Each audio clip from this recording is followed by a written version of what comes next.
एक बार हजरत ख्वाजा मोइनुद्दीन चिश्ती रहमतुल्लाह अलैहि इस्लाम का पैगाम फैलाने की नीयत से अपने कुछ मुरीदों के साथ अजमेर शरीफ के एक स्थान पर तशरीफ लाए।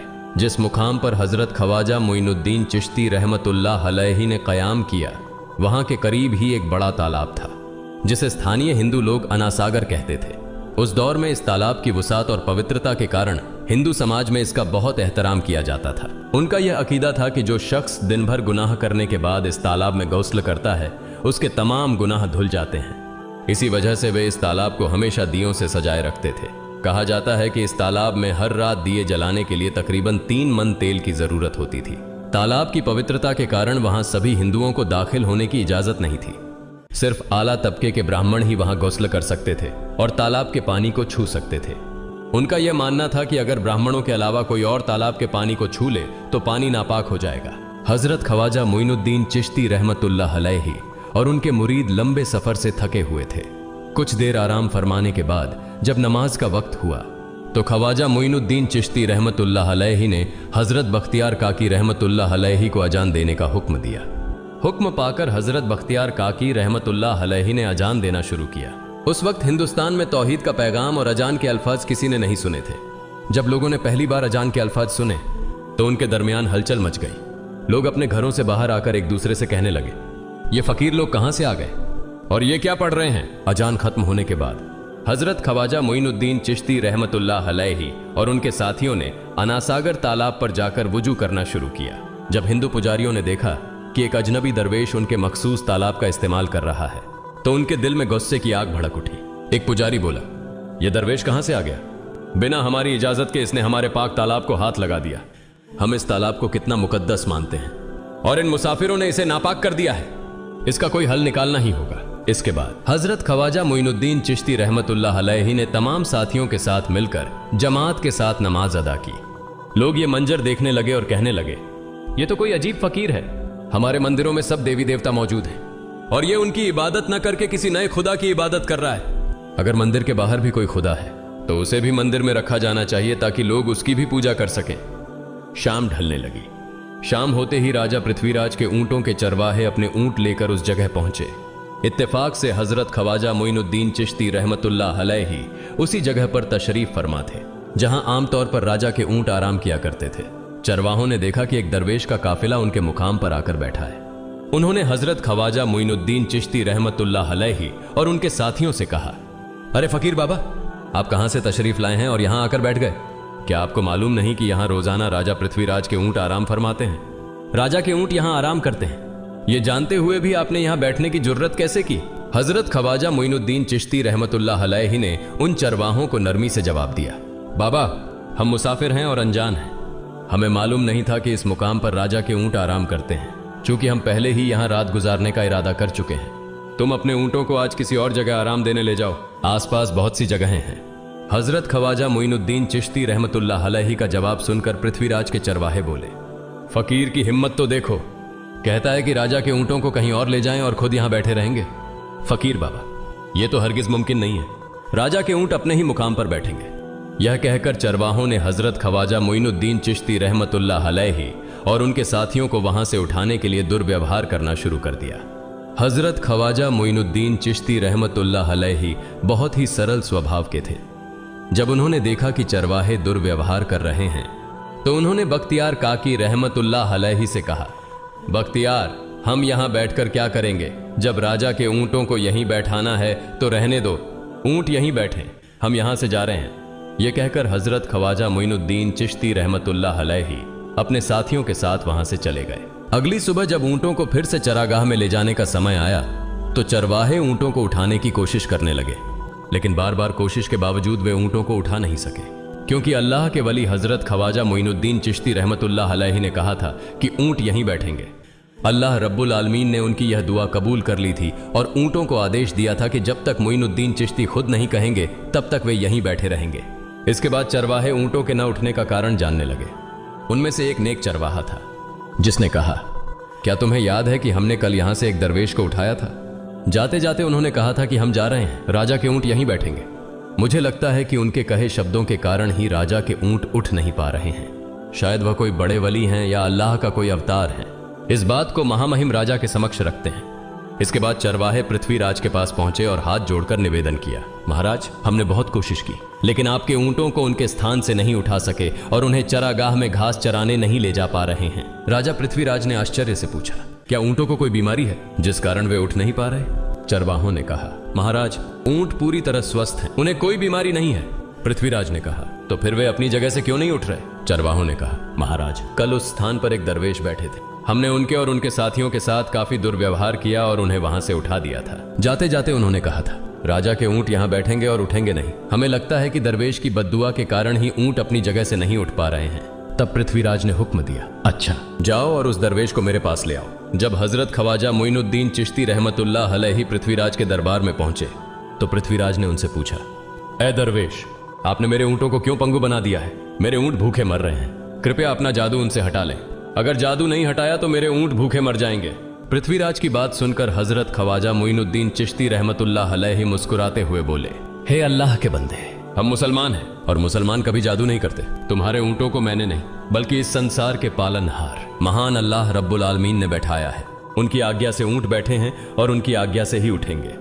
लेकिन मैं उस सर्वशक्तिमान से प्रार्थना कर सकता हूं कि वह तुम्हारे ऊंटों को उठने की अनुमति दे। इसके बाद हजरत ख्वाजा मोइनुद्दीन चिश्ती रहमतुल्लाह अलैहि ने अल्लाह से दुआ की, हे अल्लाह, इन ऊंटों को उनकी जगह से उठने की तौफीक दें। हजरत ख्वाजा मोइनुद्दीन चिश्ती रहमतुल्लाह अलैहि की दुआ करते ही चरवाहों ने देखा कि ऊंट अपनी जगह से उठकर चरागाह की ओर बढ़ने लगे। यह दृश्य देखकर चरवाहे चकित रह गए और हजरत ख्वाजा मोइनुद्दीन चिश्ती रहमतुल्लाह अलैहि की करामत की खबर पूरे अजमेर में फैल गई।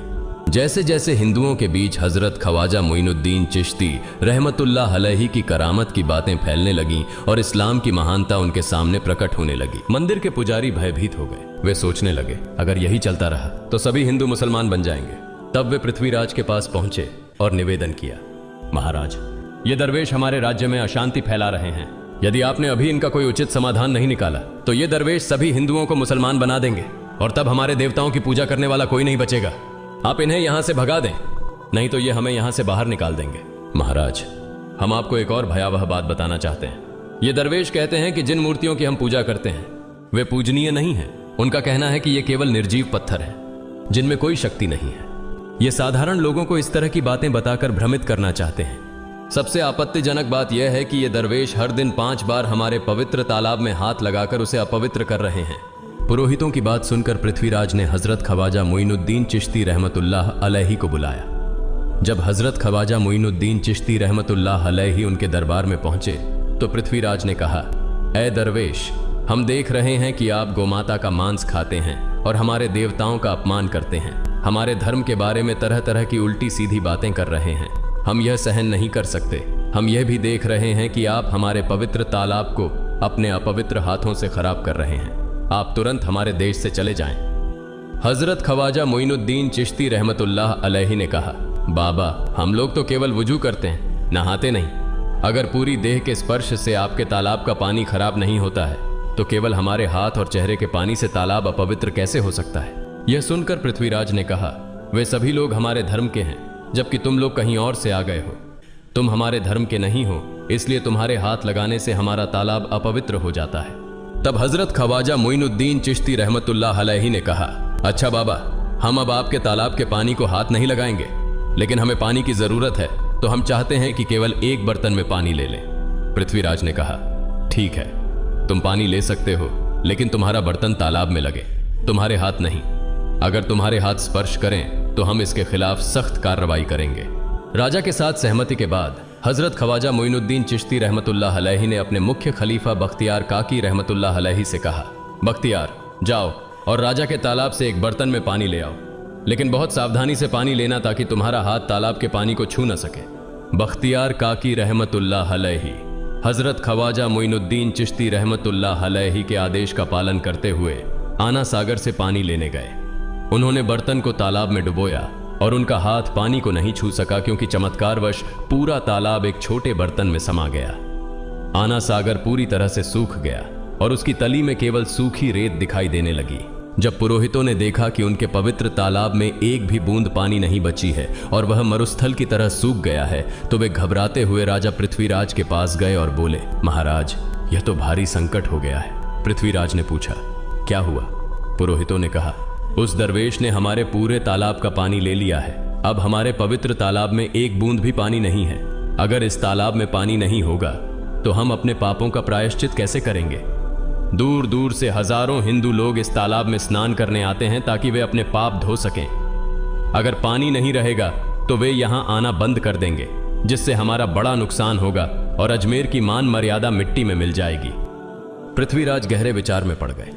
वे हजरत ख्वाजा मोइनुद्दीन चिश्ती रहमतुल्लाह अलैहि के खिलाफ कोई कठोर कदम उठाने से झिझक रहे थे, क्योंकि उन्हें आशंका थी कि अगर उन्होंने दरवेश के खिलाफ सैनिक भेजे और दरवेश ने सैनिकों पर भी जादू कर दिया तो उनकी परेशानी और बढ़ जाएगी। इसलिए उन्होंने कहा, तुम लोग जाओ और उस दरवेश को मेरे पास बुला कर लाओ। मैं देखता हूं कि वह क्या चाहता है। अगर उसकी मांग उचित होगी तो हम उसे मान लेंगे, और यदि उचित नहीं हुई तो हम माफी मांगकर अपना तालाब का पानी वापस ले लेंगे। जब हजरत ख्वाजा मोइनुद्दीन चिश्ती रहमतुल्लाह अलैहि पृथ्वीराज के दरबार में पहुंचे तो पृथ्वीराज ने कहा, ऐ बाबा, आपने हमारे तालाब का सारा पानी ले लिया है। हम अपने पापों का प्रायश्चित कैसे करेंगे? पूरे दिन के पाप हम इस तालाब में स्नान करके धोते हैं। अगर तालाब में पानी नहीं होगा तो हम अपने पाप कैसे धोएंगे? हजरत ख्वाजा मोइनुद्दीन चिश्ती रहमतुल्लाह अलैहि ने उत्तर दिया, देखो बाबा, तुम्हारे पास आना सागर है, पर दुनिया के हर कोने में ऐसा तालाब नहीं है, तो क्या वे लोग अपने पाप कैसे धोएंगे? पापों को धोने की ताकत इस तालाब के पानी में नहीं है। पापों को माफ करने वाला केवल अल्लाह है, जिसने आकाश, धरती और पूरी सृष्टि बनाई है। उसकी इजाजत के बिना एक पत्ता भी नहीं हिलता। इसलिए मैं तुम्हें इस भ्रम को छोड़कर सही राह पर आने की दावत देता हूं। वहां मौजूद हजारों हिंदू हजरत ख्वाजा मोइनुद्दीन चिश्ती रहमतुल्लाह अलैहि की बातें मंत्रमुग्ध होकर सुन रहे थे। इसके बाद उन्होंने कहा, जाओ बख्तियार, जिस बर्तन में तुमने तालाब का पानी लिया था उसे वापस तालाब में डालाओ। बख्तियार काकी रहमतुल्लाह अलैहि हजरत ख्वाजा मोइनुद्दीन चिश्ती रहमतुल्लाह अलैहि के हुक्म से आना सागर में बर्तन का पानी डालने गए। जैसे ही बर्तन का पानी तालाब में डाला, आना सागर फिर से पानी से लबालब भर गया। इस चमत्कार को देखकर वहां मौजूद कई हिंदुओं ने कलमा पढ़कर इस्लाम कबूल कर लिया। यह देखकर हिंदू पुरोहितों और पंडितों की चिंता बढ़ गई। वे पृथ्वीराज के पास गए और बोले, महाराज, यदि अब कोई उपाय नहीं किया गया तो सारे हिंदू मुसलमान हो जाएंगे। पृथ्वीराज ने कहा, मुझे सलाह दो, इस दरवेश का मुकाबला कैसे किया जा सकता है? पुरोहितों ने कहा, यह दरवेश एक बड़ा जादूगर है, इसलिए इसका मुकाबला भी जादू से करना होगा।